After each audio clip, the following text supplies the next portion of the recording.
In the past, Ghana used to be one of those places that you'd only visit if you had friends or family, relatives, or people you knew out there. But today, with so many events happening in the region, it's become a super popular tourist destination, especially around December time. Now, you've probably heard about all the parties that go on around this time of year. I did a mix of partying as well as cultural visits and tourist visits and nature. So I got an idea of everything Ghana had to offer. And that's what I'm going to share with you today. First of all, number one suggestion would be to stay in Accra. It is going to be the most convenient place for you to stay. You've got hotels there, you've got malls there, you've got taxis all over the place, you've got restaurants, you've got shops, everything you're going to need. If you need to get a trim, that's the place you're going to be when you get one. If you need to get your hair done, it's going to be around there. I strongly recommend staying in a hotel. You don't want to be doing Airbnbs in Ghana. I personally stayed in Embassy Gardens. This was a good location, but understand that Ghana is different culturally to a lot of areas in the West. So when you go to places like this, you have to be very, very careful about where you book, who you book with, and make sure you are following up with them all the time. Always be in contact, constant communication with your host, because if you don't, they might just give your room away and not tell you about it. Hint, hint. The best excursions are actually outside of Accra. Ghana's a big country, so some of these drives may take you 4 or 5 hours. So plan to be out for most of the day.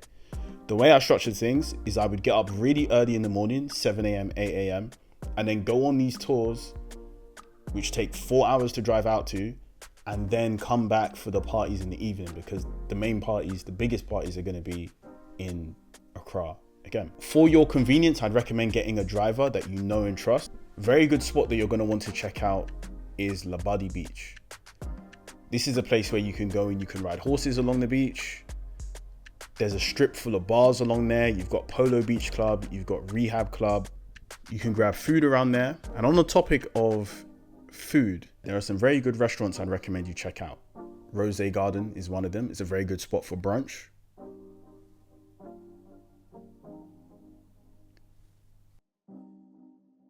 Bistro 22 is another good spot where you can get some good food.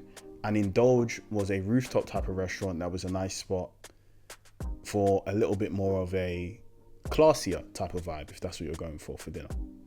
Something I'd recommend is be conscious of service in Ghana. When you order your food, expect that it's going to take much longer than they tell you it's going to take. If they say it's going to take 20 minutes, plan that it's going to take 40. Also, recommendation, keep on top of your staff.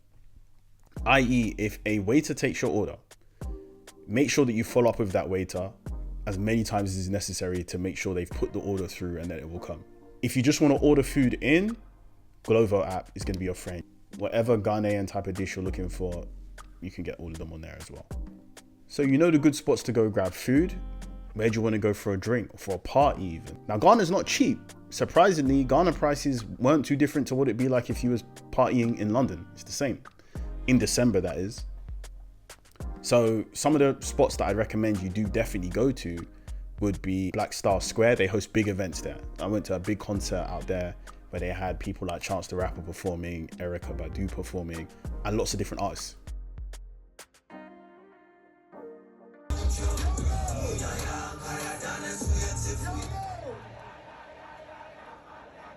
But my favorite club in the whole time was back on Labadi Beach. That was Polo Beach Club. That was my favorite club that you could visit in Ghana. Check that one out. Very, very cool for a beach party. And if you can get a spot for New Year's, that would be the one I would recommend. But other than that, you've got other places, Area Bar, Garage Bar, all these different spots and venues where there's going to be good parties going on. Just make sure you do your research of what events are happening at the time that you go. Now, parties aside, let's talk about excursions and let's talk about how to do these best.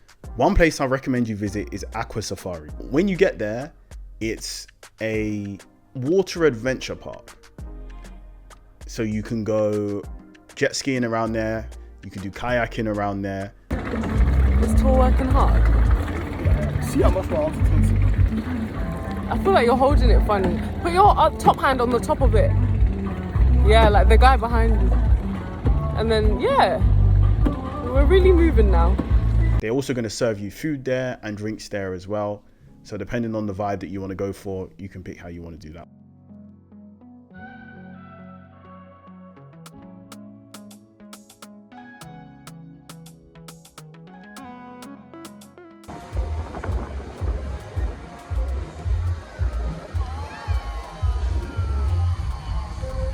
I also want to give a shout out to Location Ghana on Instagram.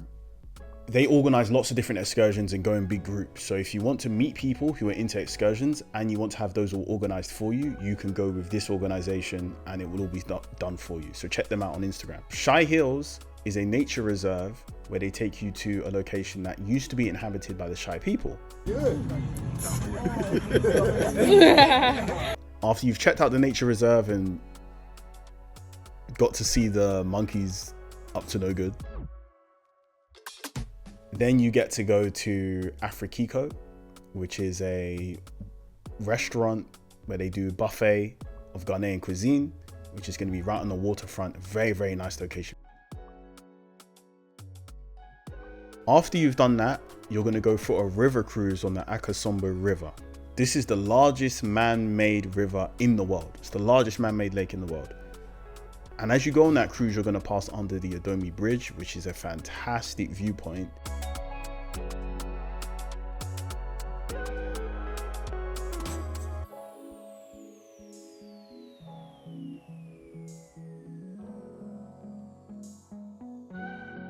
Another good spot I'd recommend you checking out is Aburi Botanical Gardens. These are botanical gardens where there was actually a helicopter that has crash landed in the middle of the gardens, and you can check that out as well as just have a view of how the gardens are. Now, if you're traveling that way, you can go a little bit further and go past Boti Waterfalls. Now be conscious, to get there, the roads are tough. These are tough roads. Do not try and drive this by yourself unless you're a very, very experienced off-road driver. If you have your own driver, they'll be able to go this way, or if you go with a tour, they'll be able to take you this way. And then when you see the waterfalls, there's usually 2 streams of water depending on the time of year. In December, sometimes there can only be 1. The #1 tourist activity in all of Ghana is Kakum Park. This is a protected rainforest that has different types of animals that you could go and see, like elephants and monkeys if you go for the full tour. But what most people go to Kakum Park for is the skywalk.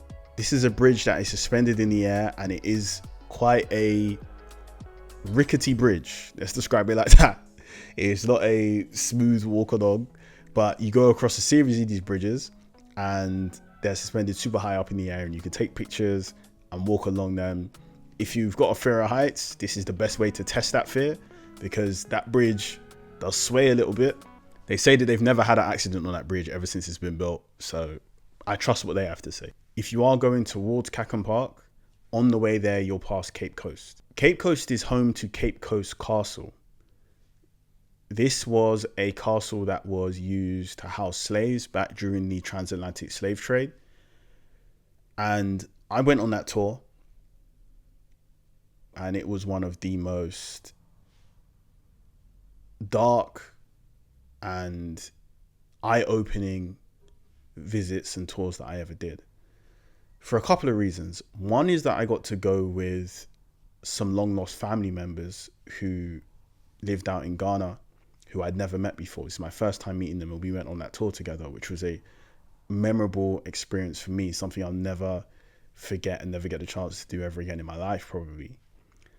But equally as important, it gave me an eye-opener to what was actually happening and the horrors that some of these slaves faced back during the slave trade when this was opened in the 17th century. And it's important when you come to places like this to not just party, but to also go out and see those type of things, because it gives you a real feel for what life is truly like for Ghanaian people of today, and also people historically before us. So that is everything I'd recommend you doing in Ghana this December if you're going. Make sure you get those parties in, but also take the time out to enjoy some of the cultural visits.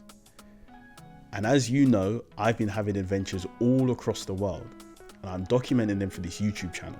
We've got way more on the way, and we've got a very exciting few years ahead. So make sure you like, comment, and subscribe, and we'll catch you on the next video.